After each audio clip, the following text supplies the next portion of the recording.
Today is May 25th, 2017, and I'm here with Father Tim Hipskind.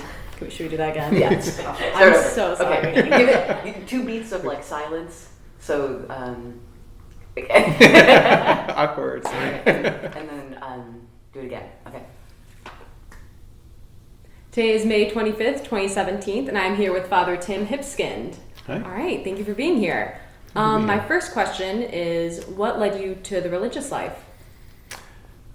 So I would probably, even though I didn't see the connection when I was young, I would trace it back to my parents were really involved in something that was called the Cursillo movement. So they went to a kind of Catholic-based retreat, and that retreat encouraged you to stay with the people that you made the retreat with and keep meeting with them every week. So my parents made that retreat in the late 60s when I was like about 6 or 7 years old, and they continued to meet with their groups from the retreat. They got involved as leaders in later retreats, and they really formed community with the people that they met on the retreat. And I didn't really understand what I was seeing at the time, but as I got older, I really grew to appreciate how they were able to form friendships across very different personalities, and there was something really high quality in those friendships, I think. And later in life, I started to seek out that kind of experience myself. Probably when I first started seeking it, I didn't even realize why I was doing it. And so that desire to be part of some kind of spiritual, religious-based community, I think really led me to religious life in part. Another thing would be, and I think that was an outgrowth of that was I got involved with a group when I was a young adult, even in college I started to do that, but there was a special group when I was a young adult that was led by the diocesan vocation director, and he really encouraged us to think about what our vocation was. He believed everybody had a vocation. It wasn't just vocation to priesthood or religious life, but every single person was called by God to something special. And so he gave us exercises and things like that to help us to figure out what our particular vocation was. So I kind of piece together things that I want this and I want that and I want that. Really never thinking that I was called to religious life, I suppose, or priesthood. I really wasn't attracted to the diocesan priesthood, which is what I had seen most. And my parents were really active as lay people, so I think I just always assumed that I would just be like them, kind of active lay people. So that's when I was discerning. I was thinking that that's what I was piecing together, what pieces would be part of that. But then I had an interview one time, and I put all those things, all those pieces into my resumes and cover letters for jobs. And I had an interview one time with one of the directors of a construction company. I was applying to work with this construction company, and I had in my resume and cover letter, I wanted to do stuff like work on affordable housing and stuff like that. And at the end of the interview, he said, I don't think you should be I don't think you should come to work for this company. I think you should be a priest. And it really made me mad, actually. I mean, I didn't get mad at him, but as I left the interview, I realized, I'm kind of mad at what he said, because he seems to be implying that the only way you could live out kind of altruistic values and is to be a priest. That somebody in a construction company cannot live out altruistic values. I said, I don't think that's right. It kind of made me mad. But later that evening, all of a sudden, because I knew a lot of priests, and I knew a lot about their formation and stuff like that. And all of a sudden I go, uh-oh. It felt like I was on a rocket ship, and it was getting ready to take off. And it's like all I could do is just buckle in, because something was going to take over. So that's what I felt. So I kind of forgot about that evening. But the next week I had a meeting with a Jesuit who had taught me in high school. And I wasn't thinking about priesthood or anything. I just wanted to hear what he had been working a lot in El Salvador, and I was fascinated by what I was hearing from that, so I wanted to hear more about it. And all of a sudden, again, near the end of talking to him, all of a sudden I had this compulsion to ask him, what's it like being a Jesuit? So that was the start of the rocket ship taking off. And the next year or so, it felt like there was a big wave just picked me up and kind of threw me into the Jesuits. So great. So my next question is, why did you choose the Jesuits? And I also I'm wondering, you said that a diocesan priest in life didn't seem attractive to you. So what about the Jesuits changed your mind about wanting to become a priest? Like, what about their life was more attractive to you? Yeah, good question. I think there's certain things about the Jesuits appealed to me. One was because I wanted this sense of community, and as I went around, I didn't only investigate the Jesuits. I also investigated the Franciscans,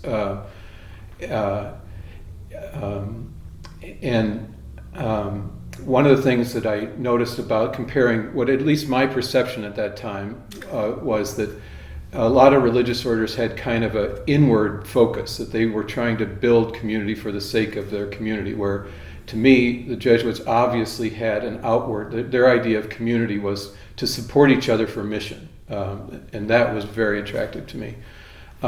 With the comparison with the diocesan priesthood, I was an engineer. I was trained as an engineer, and I couldn't see just leaving that behind. It seemed like there was something significant to that, and that was kind of one of the pieces that I had put together when I was doing those discernment exercises, was that I wanted my job and my spirituality to be intimately connected. I saw some people were happy to just work a job that just gave them the money to live by, and then their spirituality was outside that. My dad did that for many years, and he seemed to be happy doing that. But I wanted them to be totally connected, and so I couldn't see just throwing away all my engineering training. I enjoyed engineering, and the Jesuits seemed to be the most open to pursuing different careers. And so like the diocesan priests were just, it seemed like almost all diocesan priests were just pastors.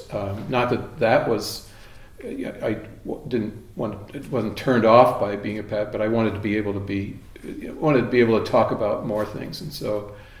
And I didn't realize it at the time, but now I realize that is Ignatian spirituality. That's St. Ignatius being the founder of the Jesuits. Our spirituality is Ignatian spirituality, and it's open to finding God in all things. That's what Ignatius said, and so that's why it was. And I rightly, I don't know if I actually knew any Jesuit engineers at the time, but there are Jesuit engineers. So and somehow I got the idea in talking to Jesuits that would be fine to be an engineer and be a Jesuit. Now it's interesting that my career path in the Jesuits never went toward engineering. It went in a totally different direction, but still I really value that sense of finding God in all things. So yeah. Great. So my next question is, can you tell us about your formation and your academic background?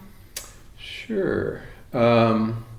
So I suppose if you're hearing a lot of these interviews, one thing that's interesting is there were kind of different phases of formation. That the pre-Vatican formation was very different, and then there was a phase right after Vatican II where there was a lot of experimentation going on. I would say that I fit into those phases. I entered in 1988, and a lot of that kind of experimentation in kind of an open-ended sense they had learned a lot from that, and so my formation was much more set again. Though we did a lot of things called experiments, where but the program directors had a sense of what are the goals of each of these experiments, and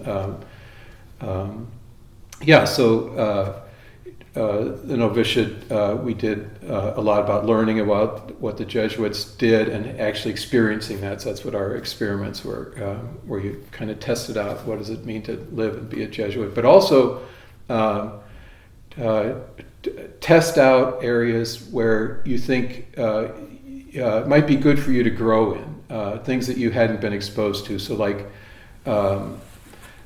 one of the things that came out when I was doing the spiritual exercises, the long retreat, is that I liked to have everything kind of well-defined and goals and be very productive, and that life isn't always that way, and I'm uncomfortable in situations where it takes a lot of patience and you're not clear what the goals are, and so my novice master and I thought it would be good for me to go to work at Pine Ridge Indian Reservation, where so much of it is just about relationship building and not about getting a certain project done.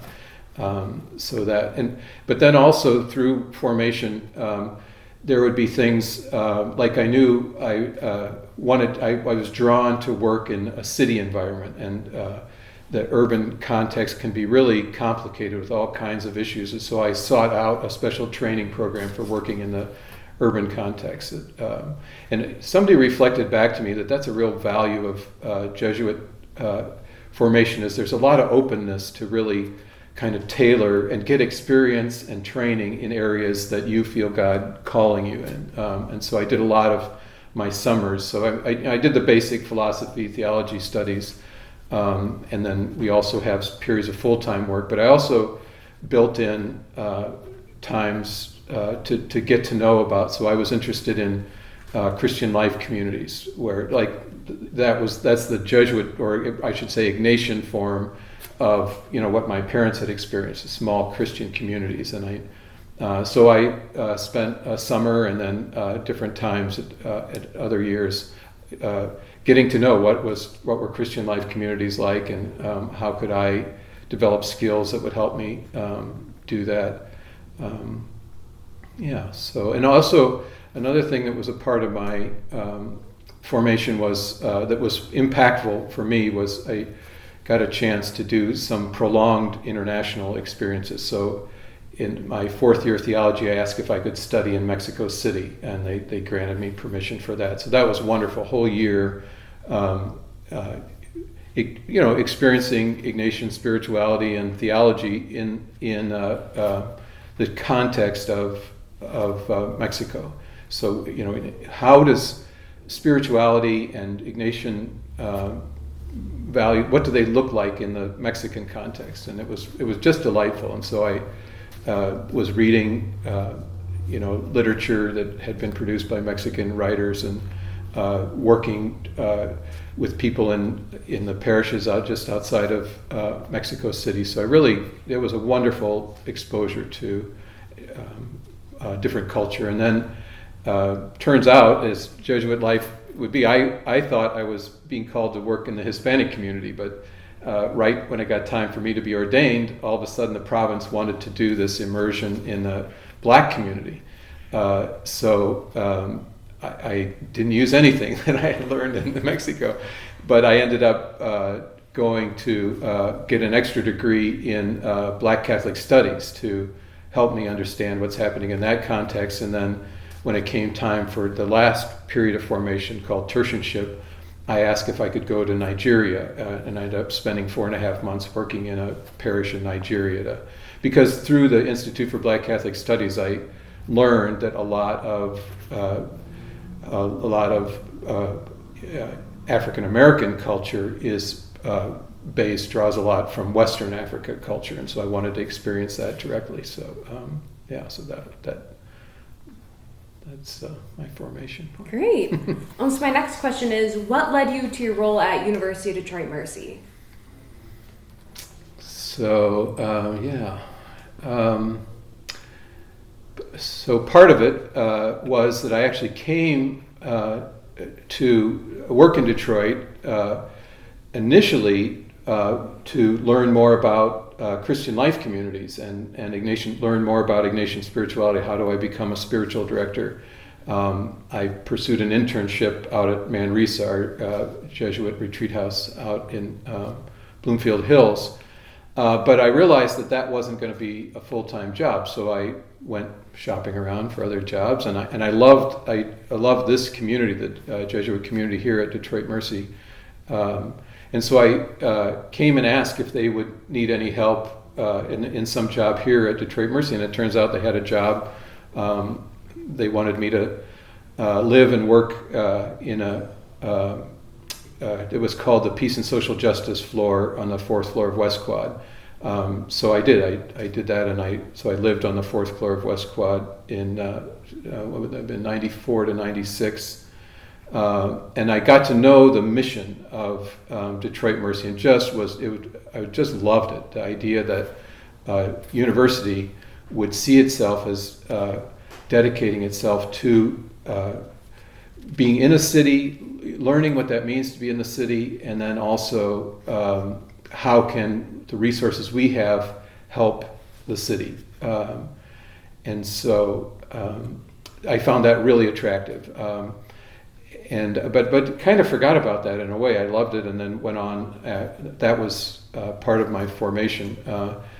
So I went on then to study theology and got involved in the Hispanic ministry and then ministry in the Black community in Cincinnati. I worked in Cincinnati,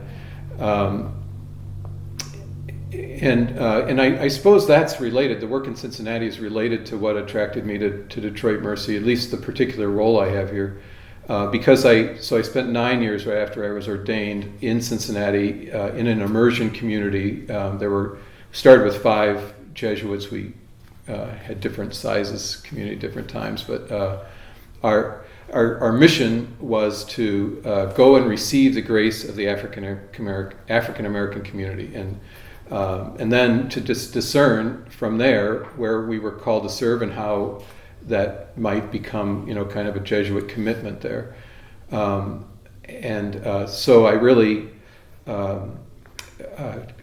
really grew to love working in the city and working with different populations of the city that had been marginalized, that the city was not only neglecting, but actually doing positive harm in certain neighborhoods. They were putting all kinds of toxic waste. Literally, the neighborhood that I worked in was completely, they call it a toxic donut because the city had designated all the areas right around there as toxic waste dumps. And there were people living in here, and they were constantly having to fight zoning rules and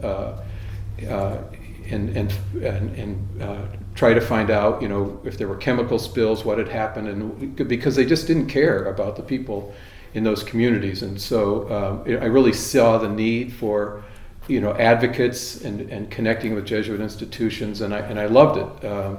But I didn't feel like the Jesuit institutions in that city were as connected with our program as they could be. So I kind of left there thinking, how could a Jesuit institution connect better with these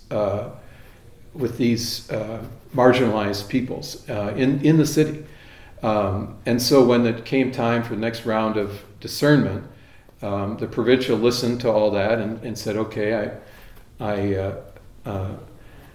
I hear you're interested in social ministries and maybe pastoral ministries, so we'll look into those." And I said, I don't know where this came from, but at the time I said, and maybe could we talk about university ministries? Because when I did my regency at University of Detroit Mercy, I loved how they were really committed to the city. And little did I know at the time, that's all I had to do was say that. And then from there on, my fate was sealed that I was coming to University of Detroit Mercy, even though the provincial denied that at one point. But when I arrived in Chicago to talk to the provincial, I stayed in a house of scholastics, and those are guys in formation. They always know what's going on. And I hadn't even met with the provincial yet, but I talked to one of the scholastics. He said, "Oh, I hear you're going to University of Detroit Mercy." Oh, that's news to me. But and then he offered me the chance. He said, "I just want you to go to University of Detroit Mercy. I don't care what you do. Just you go there and you interview and you find out what openings they have." And And so they initially had me looking at working in university ministry, and somebody asked for my feedback about that. And I said, yeah, I could see working in that.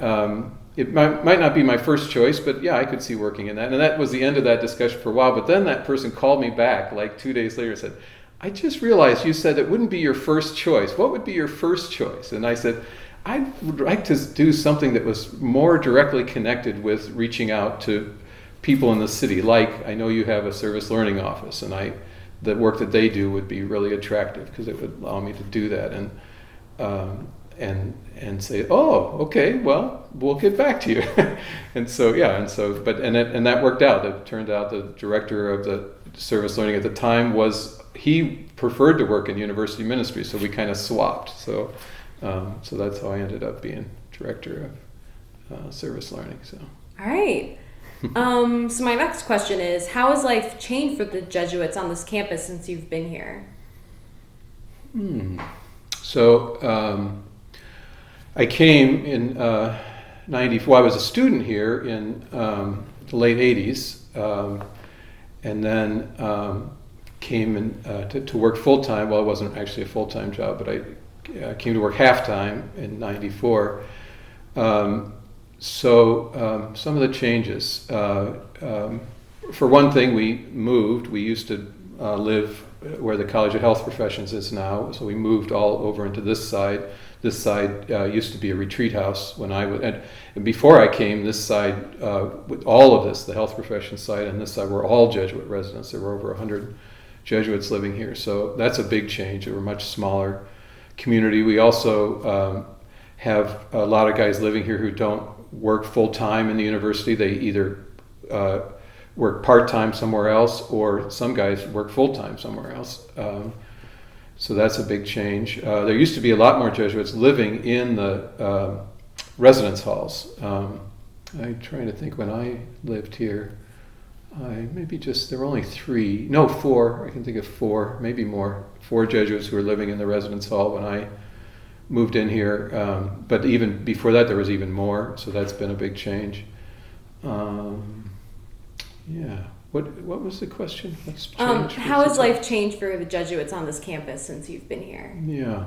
So that's a big, and I would say too, another big change is not having a Jesuit president has made a huge difference.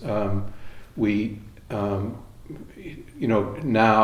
we think of our work much more as kind of, I would call it like mission work. It's, as opposed to, this is a Jesuit institution, and that, kind of Jesuit values can be presumed. We can presume the president is going to be shaping a Jesuit vision and mission, and now we want that, but we can't always presume it. So we have to be proactive about that. We have to constantly be monitoring, where does it seem like our Jesuit mission is strong, where is it need some support, or even intervention maybe, and so that's a huge shift that we have to be, and that's a national discussion too, and it's not just Jesuits who are in that discussion, because there are a lot of committed lay people who really love the Jesuit vision, and now for Detroit Mercy, the Mercy vision as well too, and so that's a discussion between everybody, is how do we maintain that? We can't always presume that we're going to have Jesuit or Mercy leadership. So how do we help people who may not have that background to understand what we're doing here, to get their own chance for formation that we had? So that's another huge shift. Yeah. All right.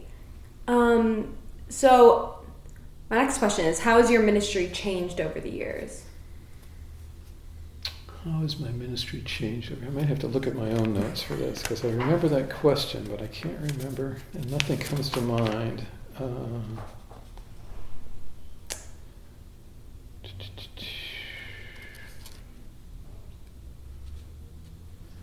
Yeah, I think I kind of alluded to that earlier, in the sense that I I lived and worked in a low-income community, tried to work from within that community to see what could be built up.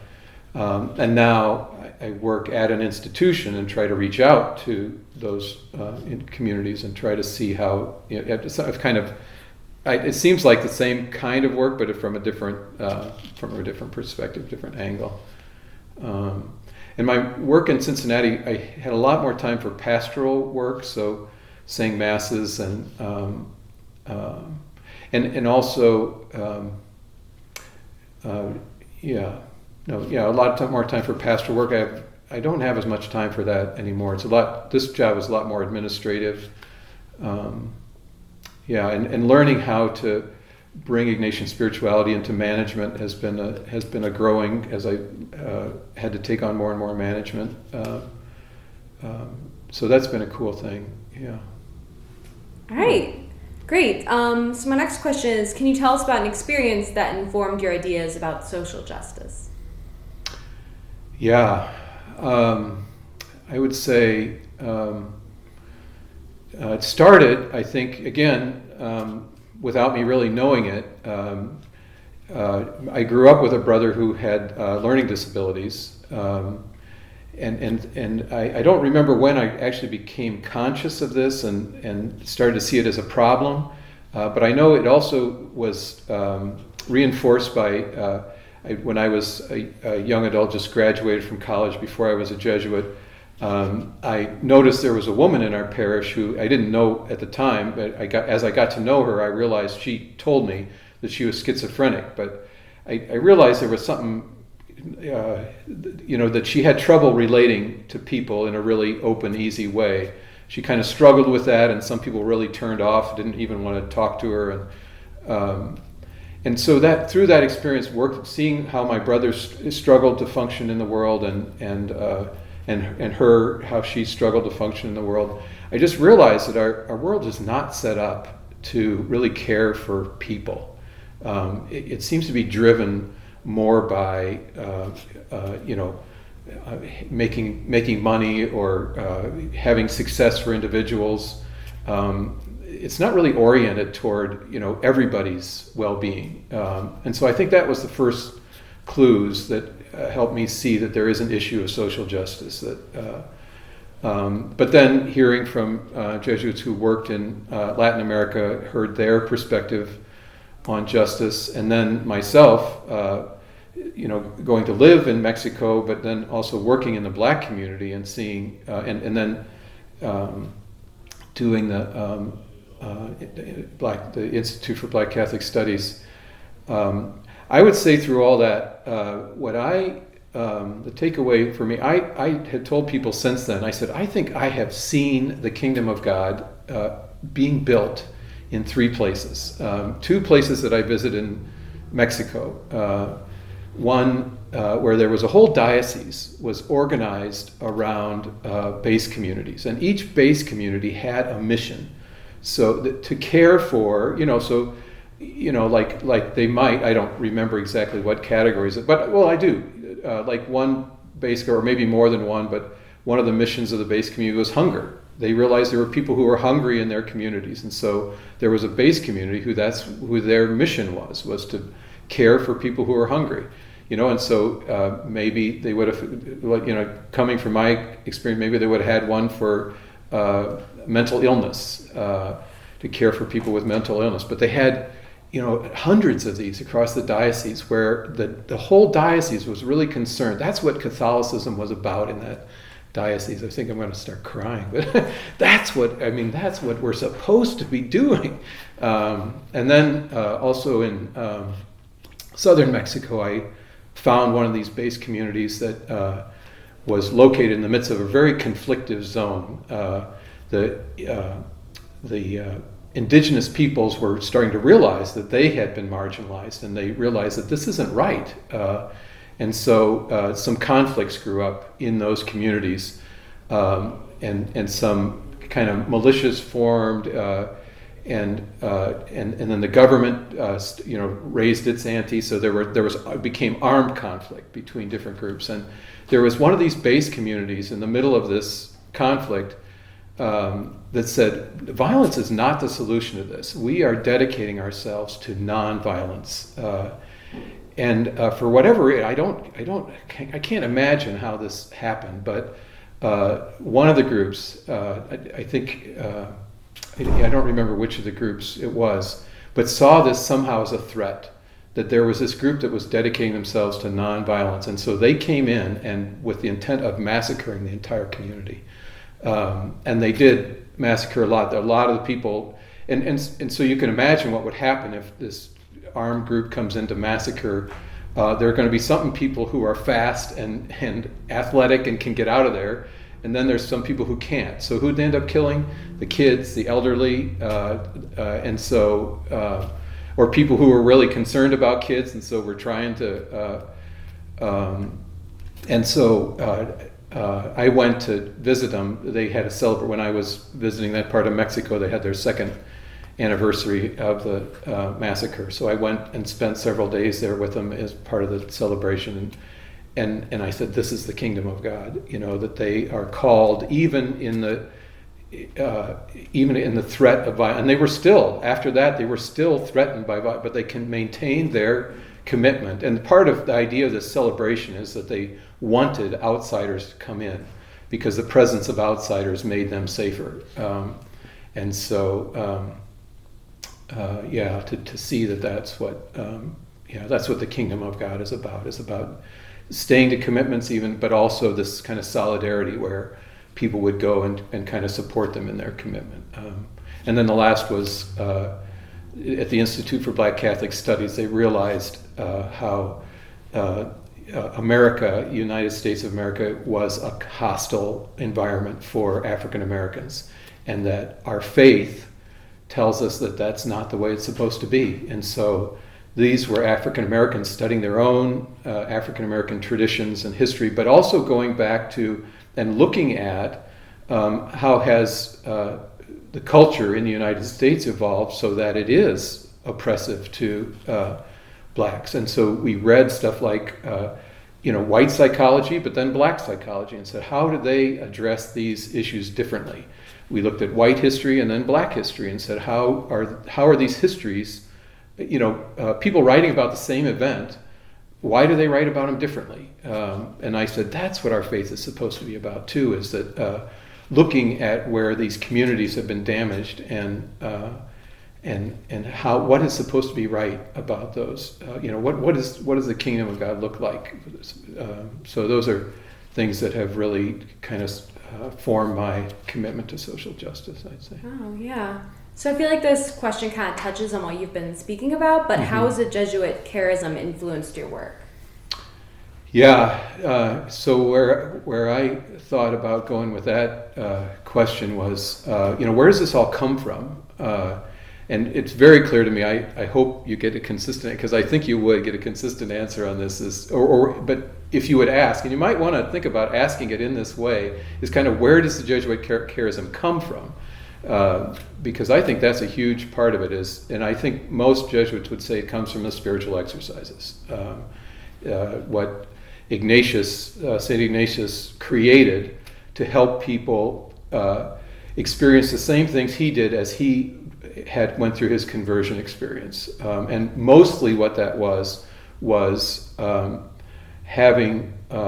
developing a direct relationship with Jesus. So most of the meditations in the spiritual exercises are about getting to know Jesus and who he is and how his spirit still lives and how it can animate our lives and inform our lives. And so, so that, let me check my notes because I think there was some more stuff I wanted to say about that.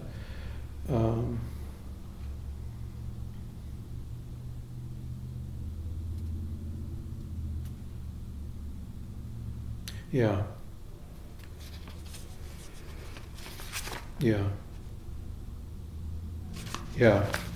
And so there's several things there. One is just, what that relationship with Jesus can open. There's a line in Paul's letter to the Ephesians that I think speaks to this. it was several lines, and it's in chapter 3. First, he talks about how his prayer for the Ephesians is that they can grow stronger in their inner self, such that and that this be rooted in love, such that they can come to know the height, the breadth, the width, the length of God's love for us, and that if we experience that, we can that the Spirit working within us can do more than we can ask or even imagine. That our view of the world, a view of what is possible for us and for other people, is conditioned by how we grew up and what ideas we were told as we were growing up. This is the way a little boy acts, or this is the way a little girl acts, or this is the way a Hipskind acts, as the way our family acts. And a lot of those are helpful, but some of those are very damaging to each individual person. And at least the way I have experienced my relationship for Jesus is that if I can be rooted in His love, I can maybe develop more freedom to realize, wait, God created me as a unique person, and what does that mean, and how does that unfold? And things that I was afraid to do, all of a sudden doors open. I was still scared, but I had Jesus was there wanting this to happen and would be with me. So it opens up this vast terrain. I have this image of that each person inherits this huge mansion, and that we're born in a certain room, and we're scared to go out of that room.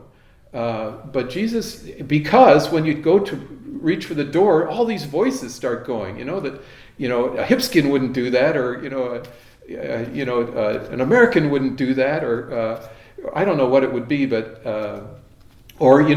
that's not safe. You won't be safe out there. But most of those voices, you have to pay attention to them, because those voices are there for a reason. But you also have to realize that not all of them are right, and you have to be willing to just go on, and that's a huge thing with part of what Ignatius gives in the exercises is the rules for discernment of spirits, that you can engage those different spirits, and Jesus can help to, and God, the Holy Spirit, can help to discern which of those voices are helpful to me and which of those do not have my best interest at heart. One of the names Ignatius gives for the evil spirit is the enemy of our human nature. He really believes that we are created with vast potentials, and it's all good. But there are these voices that try to get us off track, and he gives the name to those voices as the enemy of our human nature. And so, as you're going to open this door to explore new territory, if there's a voice that says don't do it, okay, listen. But then discern, is this voice really have my best interest and the kingdom of God's best interest and God's best interest at mine? Or is it trying to keep me away from that? And so to piece those, to take those apart, and then, so that can help for your own kind of spiritual development. But then we also have a language that we can share. So that's what I think what the whole Jesuit Ignatian charism is all about, is that, like I said before, you can find God in all things, but you can have a dialogue between people about, if a group thinks they're afraid to go in a new direction, you can talk about that as a group. Ignatius gives us this language to say, why are we scared about that, and take it apart. Which of these things that we've been brought up on are good, are helpful rules, and which are not, and which do we don't know about and we need to experiment with. And so that's huge, I think, in the Ignatian charism, that helps groups of people, whether it be Jesuit communities or institutions like University of Detroit Mercy. Is that then that's part of why we want to make these tools available to everybody here, so that we can all engage in this conversation about what is the best thing that could happen at this institution with these people, and how can we talk about that with each other, and gives us tools and freedom to have those discussions. All right. So my last question is, how do you see the society and the church changing in the future? Yeah. So, so the Society of Jesus or the World Society? Oh, the Jesuits. Okay. So a couple things that I find really hopeful, that I hope can have more influence as we move forward. So one would be Pope Francis.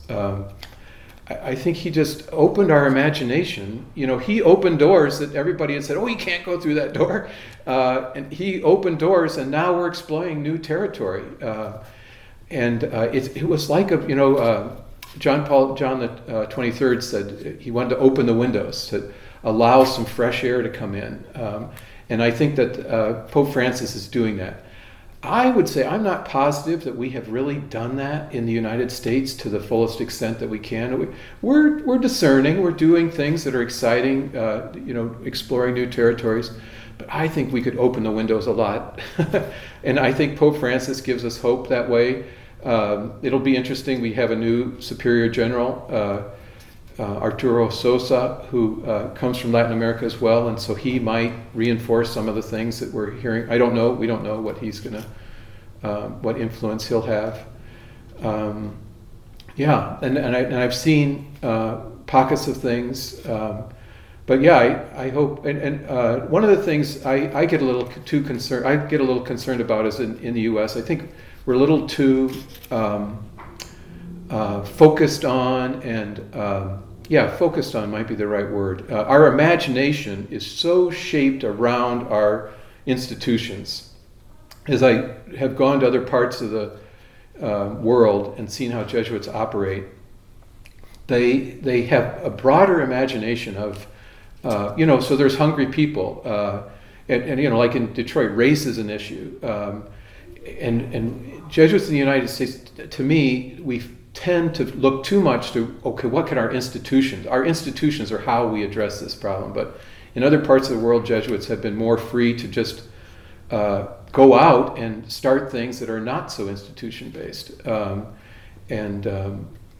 some of the stuff that they're doing out of, so I guess it's institution-based, but out of St. Peter and Paul Church, they're exploring, so they have programs for young adults, for Jesuit alumni, for feeding people who are hungry and homeless. They're really getting out into the community a lot more. And I think so that's one reason I like my job is that it's institution based, but it's still getting out into the community. So that's another place I have hope for, that we can have more Jesuit works that are not that don't think they have to be totally connected with an institution. So yeah. All right, great. Yeah. Is there anything else you'd like to add? I don't think so. All right, great. Thank you so much. Okay, thank you, Mary Kay.